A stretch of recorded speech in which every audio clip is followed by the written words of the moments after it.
Hello there, J Music here, and today I'll be sharing my thoughts on Marvel Studios' 5th Disney Plus series in Phase 4, Hawkeye. There will be mild spoilers in this review, so if you haven't watched the series and don't want to be spoiled, click off the video and come back when you have. But if you have watched it, or you just don't care, feel free to continue on watching. Hawkeye takes place around Christmas time and is about Clint Barton having to clean up the mess Kate Bishop, a 22 years old archer with dreams of becoming a hero like Clint, made. The two are forced to work together while uncovering more secrets about the crime underworld. To put it simple, I thought this show was okay. I didn't think it was a terrible show, but it certainly wasn't the best. Now to share what I like about this series. First, the dynamic between Clint Barton and Kate Bishop. It was entertaining to see the two interact. Their dynamics feels like that of a buddy cop dynamic. Lots of banter as well as heart.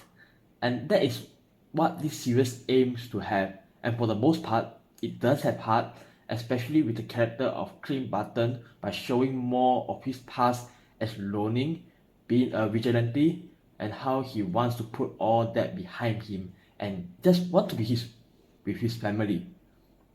This series made me feel for Clint, something that the previous movies barely did.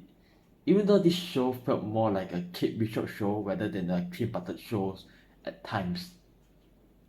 As for the character of Kate Bishop, she starts off as this annoying and immature character that seems to be far from becoming the successor of Clint, and which does change as the show goes on.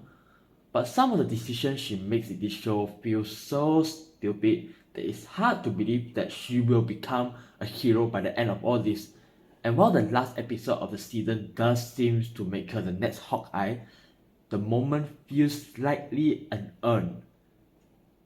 Another standout was Yelena, played by Florence Pugh. She brought on some of the more emotional scenes in this show while also being this likable character and slight comic relief as well. Another character I want to mention is Maya Lopez, a deaf character and amputee, played by a deaf actress. I thought that it was another good way to represent the deaf community, and I think the representation was done better here than in Eternals, as Maya had more screen time. Even if her character wasn't that interesting, I suppose that is because they are leaving it out for the spin-off show, Echo, with her as the main character to explore. As for the action, this show has some pretty decent action, lots of cool arrow scenes and hand-to-hand action sequences as well. The action scenes can kind of feel messy at times, but for the most part, they are good. As for the pacing of this series, it just felt weird for me. It feels too draggy at times, and at other times it feels rushed. I also felt like this show didn't really do a good job of balancing how they wanted to do the character stories. The end result was having a finale that feels slightly underwhelming, has underused characters and some heavy moments that don't feel earned. For example, the character Kazi. I felt that the moment where he was fighting against Maya, struggling to kill her as he was ordered to, didn't feel as heavy as it should have because I didn't know much about his character, and I felt like if we had gotten to know more about Kazi and his relationship with Maya, that moment would have been more impactful. Also, there were some plot details that were not explained, causing some confusion for me. For example, why did Kingpin want Ronin to take out Maya's father?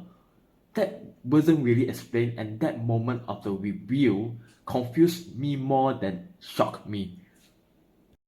Overall, I thought that this series has its fair share of issues with pacing and writing. I don't think it is bad, but it was just decent. I know I am in a minority in this, and most of you are going to disagree with my opinions. So feel free to share your thoughts down below. Stay safe and stay tuned.